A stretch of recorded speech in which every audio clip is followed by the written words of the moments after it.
आप सभी दोस्तों को मेरा प्यार भरा नमस्कार। आज की कहानी जो मैं आपको सुनाने जा रही हूँ, ये कहानी बहुत ही ज्ञानवर्धक कहानी है। जो लोग इस कहानी को पूरे मन से और दिल से सुनते हैं, उसके घर में कभी भी कोई कलेश उत्पन्न नहीं होगा। उसके घर में हमेशा सुख और शांति बनी रहेगी। उसके घर में माता लक्ष्मी का आगमन रहेगा। आपने सुना ही होगा कि जिसके घर में रोज झगड़े होते हैं, रोज कलेश रहता है, उस घर में कभी भी बरकत नहीं होती है। उस घर में कभी माता लक्ष्मी का आगमन नहीं होता है। और जिसके घर में सुख शांति बनी रहती है, उसके घर में सुख समृद्धि की आगमन होती है और माता लक्ष्मी का निवास उसके घर पर सदा बना रहता है। इस कहानी को सुनने के बाद आपको ये पता चल जाएगा कि हमें घर में लड़ाई झगड़े क्यों नहीं करना चाहिए और जिसके घर में लड़ाई झगड़े होते हैं उनको कैसे रोक सकता है। क्योंकि घर में सुख शांति का होना बहुत जरूरी है, क्योंकि जहाँ सुख शांति होता है वही माता लक्ष्मी निवास करती है। जहाँ कलेश उत्पन्न होते हैं, लड़ाई झगड़े उत्पन्न होते हैं, वहाँ माता लक्ष्मी का वास नहीं होता, वहाँ पर दुख और दरिद्रता का निवास होता है। हो सके तो इस कहानी को पूरा सुने। ये कहानी आपके जीवन में बहुत सारी सीख देंगे। ये बहुत ही ज्ञानवर्धक कहानी है, इसे जरूर सुने। कहानी है एक मोर और मोरनी की। इससे पहले कि आप हमारी कहानी में खो जाए, चैनल को सब्सक्राइब करना ना भूले। चलिए कहानी शुरू करते हैं। एक जंगल में एक मोर और मोरनी रहती थी। मोर और मोरनी बहुत ही हंसी खुशी जंगल में रहा करते थे। एक दिन मोरनी मोर से कहती है कि पिया जी, हमें यहाँ से चलना चाहिए, हमें वहाँ चलना चाहिए जहाँ हमारे समाज के लोग रहते हैं। मोर कहता है, हम वहाँ चलेंगे तो लड़ाई झगड़े होंगे, हम दोनों इस जंगल में कितने सुकून से रहते हैं, हमें वहाँ जाने की क्या जरूरत है।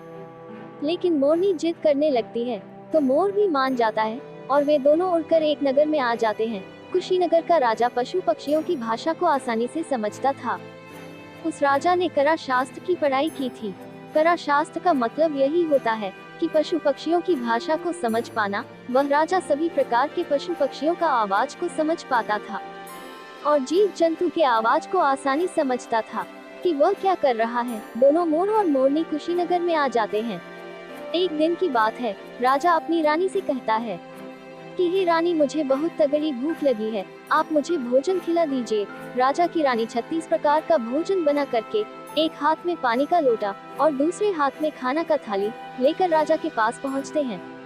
रानी जैसे ही भोजन का थाली राजा के समक्ष रखती है तो यह चावल का टुकड़ा नीचे गिर जाता है। वहीं पर कुछ चींटियां घूम रही थी तो एक चींटी चावल के टुकड़े लेकर वहां से जाने लगती है।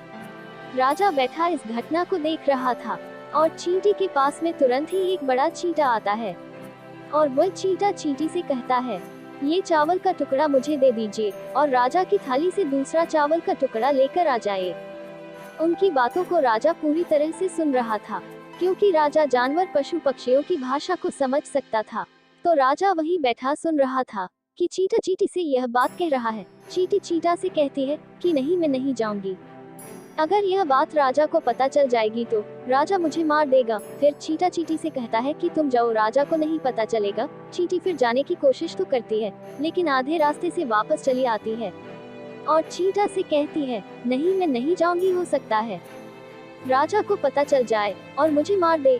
राजा उन दोनों को देख रहा था तो चींटा को इस बात का भान हो जाता है कि राजा हमारी बात को समझ रहा है। फिर से कहता है कि देखो, लगता है राजा हमारी बात को समझ रहा है। राजा ने हमारी बातों को सुन लिया है, इसीलिए वह भी देख रहा है। चींटी चींटा से कहती है, अगर राजा ने हमारी बात को सुन तो लिया, अगर यह बात राजा किसी और को बताएगा तो उसी समय पत्थर का बन जाएगा। राजा चींटा और चींटी की बात को बखूबी सुन लेता है और समझ लेता है। राजा इस बात को सुनकर हंसने लगता है। जैसे ही राजा को हंसी आती है, उधर राजा की रानी रसोई से बाहर आती है। वह जैसे ही रसोई से बाहर निकलती है, उसे राजा हंसता हुआ दिखाई देता है। रानी राजा को हंसते हुए देखकर सोचने लगती है कि शायद मुझसे कोई गलती हुई है, इसलिए राजा साहब हंस रहे हैं। रानी राजा के पास आती है और कहती है, महाराज, क्या मुझसे कोई गलती हुई है कि आप इतने जोरों से हंस रहे हैं? राजा रानी से कहता है कि नहीं नहीं, ऐसी कोई बात नहीं है, मुझे बस यूं ही हंसी आ गई। रानी जिद करने लगती है और कहती है, आपको मुझे बताना पड़ेगा कि आप क्यों हंस रहे थे। राजा बार बार मना करता है, क्योंकि राजा को पता था, क्योंकि चींटी ने कहा है कि अगर मैं चींटी वाला बात किसी को बताऊंगा तो मैं पत्थर का बन जाऊंगा। इसीलिए राजा रानी को ये बात नहीं बताना चाहता था। लेकिन रानी बार बार जिद करती है और कहती है कि आपको मुझे बताना ही पड़ेगा कि आप क्यों हंस रहे थे। अगर आप मुझसे सच्चा प्रेम करते हैं, अगर आप मुझे अपना समझते हैं तो आपको ही बताना पड़ेगा कि आप क्यों हंस रहे थे। अब राजा बड़ा ही धर्म संकट में पड़ जाता है। राजा सोचता है ये बात रानी को बताऊंगा तो मैं पत्थर का बन जाऊंगा, और फिर सोचता है और मैं नहीं बताऊंगा तो रानी का विश्वास खत्म हो जाएगा। रानी बहुत जिद करने लगती है। कहते हैं ना 13 हट और 12 हट बहुत तगड़ी होती है, इन दोनों हट से बच के रहना चाहिए। रानी के 13 हट के सामने राजा को झुकना पड़ता है और राजा रानी से कहता है कि ठीक है, अगर यह बात मैं आपको बताऊंगा तो बाद में आपको पछताना पड़ेगा। रानी कहती है कि अभी तो आप कह रहे थे कि कोई बात नहीं है, अभी आप कह रहे हैं कि मुझे पछताना पड़ेगा। रानी कहती है कि जरूर कोई तगड़ी बात है, और रानी को और ज्यादा जिद करने लगती है। तब राजा कहता है ठीक है, अगर आप नहीं मान रही है तो चलिए मैं किसी जंगल में यह बात बताऊंगा। राजा रानी रथ पर सवार होकर के जंगल के लिए निकल जाते हैं।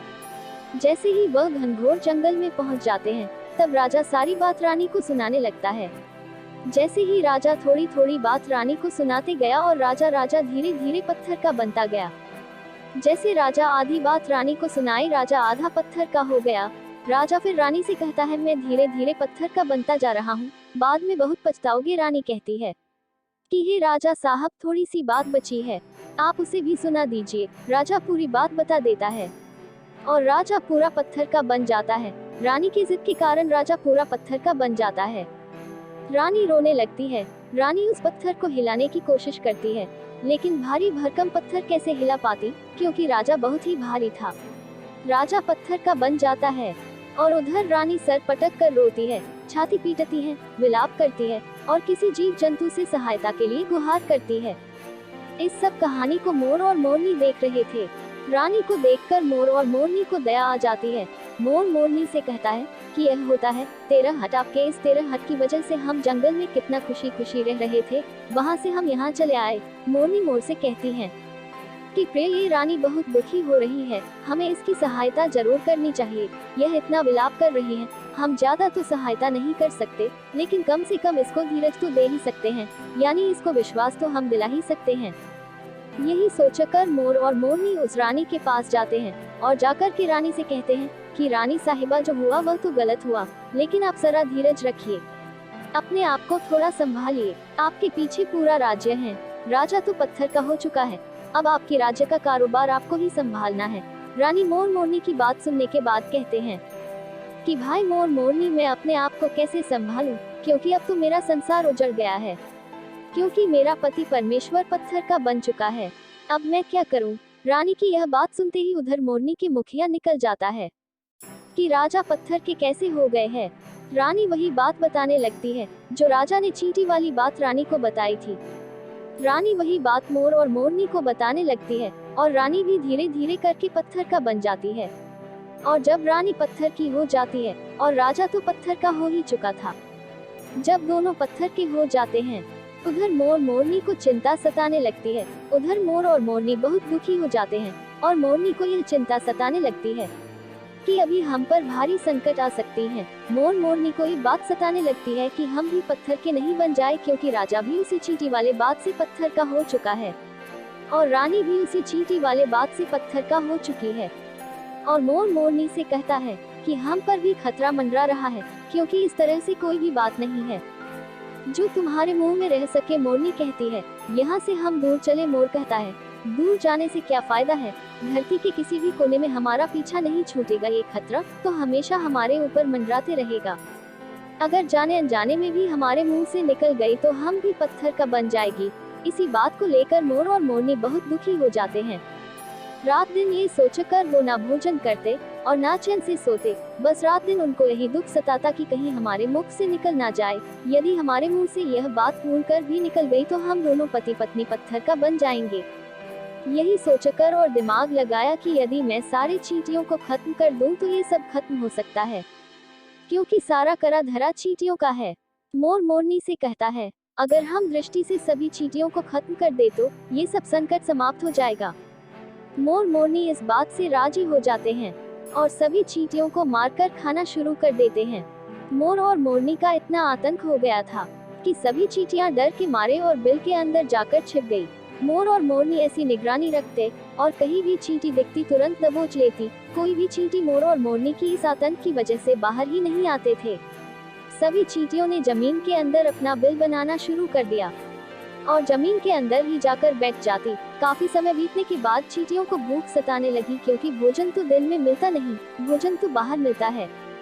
जैसे भोजन लेने के लिए चींटी बाहर आती और उसे दबोच लेता और उसे जान से मार देता। एक चींटी और चीता भोजन के मारे तड़पते हुए श्री हरि विष्णु का जोरदार भजन करने लगे। भक्ति करते करते उन्हें ये भी मालूम नहीं था कि वह कहाँ है, कहाँ नहीं है। वह घोर तपस्या में लीन हो गए। अंत में जाकर श्री हरि विष्णु उन्हें दर्शन देते हैं और भगवान विष्णु कहते हैं कि चिता और चींटी, जो तुम्हें मानना है मान सकते हो, हम तुम्हारे भक्ति से प्रसन्न हैं। चीता और चींटी ने निरंतर भक्ति की थी, नहीं कोई जल ग्रहण किया और ना ही कोई भोजन, और इसीलिए भगवान विष्णु बहुत जल्दी प्रसन्न हो गए। वहाँ चीता और चींटी ना जाने कितने दिनों से भूखे और प्यासे थे। दोनों एक ही बात कहते हैं कि हे प्रभु, अगर आप हमें वर देना चाहते हैं तो हमारे पेट में गांठ लगा दीजिए। उन्होंने सोचा, अगर हमारा पेट ही नहीं होगा तो हम बाहर क्यों जाएंगे और मोर मोरनी हमें नहीं खाएंगे। इसीलिए उन्होंने मांगा कि हे प्रभु, हमारे पेट में गांठ लगा दीजिए। भगवान विष्णु कहते हैं तथास्तु, और चींटियों के पेट में गांठ लग जाती है। आज भी उन चींटियों के पेट में गांठ लगी हुई है।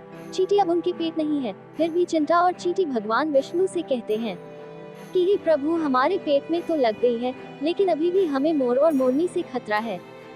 मोर और मोरनी हमारे इंतजार में अभी भी ऊपर जमीन पर बैठे हैं और वे लोग हमें जैसे ही देखेंगे हमें मार देंगे। भगवान विष्णु चींटा और चींटी मोर के सामने लाते हैं। भगवान विष्णु मोर और मोरनी से कहते हैं कि अब से तुम चींटियों का शिकार करना बंद करो, इसमें चींटियों का कोई दोष नहीं है। जो दोषी था वो राजा था, क्योंकि राजा ने करा शास्त्र की पढ़ाई की थी।